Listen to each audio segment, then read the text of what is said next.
નમસ્કાર દોસ્તો, world ઇનબોક્સના current અફેર્સના લેક્ચરમાં ફરી આપનું હાર્દિક સ્વાગત છે.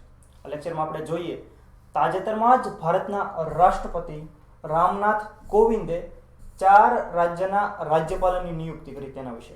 તો આ 4 રાજ્યની અંદર કયા કયા રાજ્યનો સમાવેશ થાય છે, ઉપરાંત કયા કયા વ્યક્તિઓની રાજ્યપાલના પદે નિયુક્તિ કરવામાં આવી છે, અને આ સિવાય ભારતીય બંધારણની અંદર રાજ્યપાલના પદ માટે કેવી જોગવાઈઓ છે, આ દરેક બાબતની ચર્ચા આપણે આ લેક્ચરમાં કરીશું.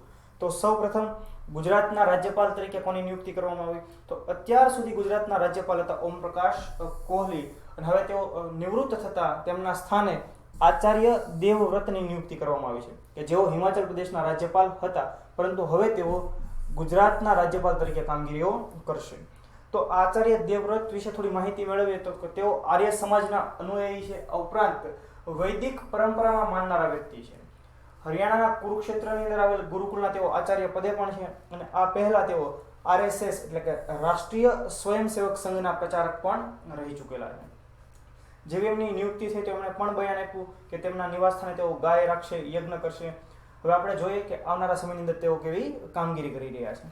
ત્યારબાદ હિમાચલ પ્રદેશના રાજ્યપાલ વિશે જોઈએ તો આચાર્ય દેવવ્રત કે જેઓ ગુજરાત પધારી ચૂક્યા છે, તો તેમના સ્થાને કલરાજ મિશ્રાની નિયુક્તિ કરવામાં આવી છે. તો આવનારી પરીક્ષામાં આ પણ પૂછાઈ શકે આપને. તો કલરાજ મિશ્રા વિશે માહિતી મેળવીએ તો કે ઉત્તર પ્રદેશની અંદર તેઓ ભાજપના વરિષ્ઠ નેતા છે. તેઓ 3 વખત રાજ્યસભાના સાંસદ રહી ચૂકેલા છે, અને મોદી સરકારના પ્રથમ કાર્યકાળની અંદર તે સૂક્ષ્મ, લઘુ અને મધ્યમ ઉદ્યોગ મંત્રી તરીકે પણ તેમણે કામગીરી નોંધાવેલી છે. તો આ હતા કલરાજ મિશ્રા. ત્યારબાદ છત્તીસગઢના રાજ્યપાલ. તો છત્તીસગઢના રાજ્યપાલ કાર્યકાળી રાજ્યપાલ તરીકે કાર્યરત હતા આનંદીબેન પટેલ.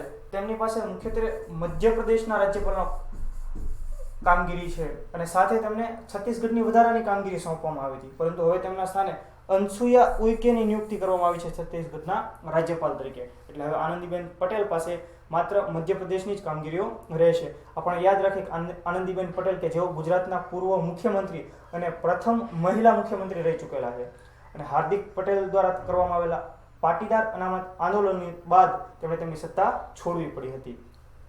તો આપણે અનસુયા ઉઇકે વિશે માહિતી મેળવીએ તો તેઓ મધ્યપ્રદેશના છિંદવાડાના છે, અને વર્તમાનની અંદર અનુસૂચિત જનજાતિ પંચના ઉપાધ્યક્ષ પણ છે.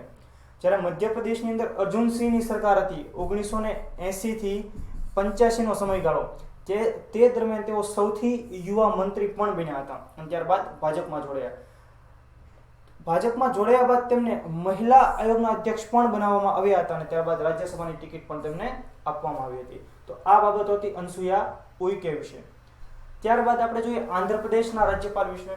તો અત્યાર સુધી આંધ્રપ્રદેશના રાજ્યપાલ હતા ESL નરસિંહન, અને હવે તેઓ સેવા નિવૃત્ત થતા તેમના સ્થાને વિશ્વભૂષણ હરિચંદનની નિયુક્તિ કરવામાં આવી છે.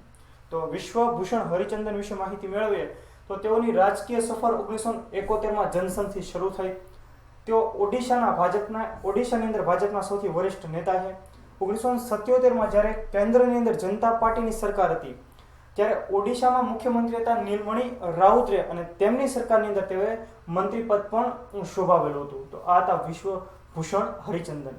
તો હવે આપણે જોઈએ કે ભારતીય બંધારણની અંદર રાજ્યપાલના પદ વિશે કેવી જોગવાઈઓ છે. તો કે રાજ્યપાલના પદની જોગવાઈ અનુચ્છેદ 153ની અંદર રાજ્યપાલને શપથ કોણ લેવડાવશે? તો કે હાઈકોર્ટના મુખ્ય ન્યાયમૂર્તિ, મુખ્ય જજ, અથવા તેમની ગેરહાજરીમાં હાઈકોર્ટના વરિષ્ઠ ન્યાયાધીશ, અને તેમનો કાર્યકાળ 5 વર્ષનો રહેતો હોય છે. સામાન્ય રીતે રાજ્યપાલ રાજ્યના બંધારણીય વડા હોય છે. જેમ દેશની અંદર આપણે વાત કરીએ તો રાષ્ટ્રપતિ બંધારણીય વડા હોય છે, તેવી જ રીતે રાજ્યપાલ રાજ્યના બંધારણીય વડા હોય છે.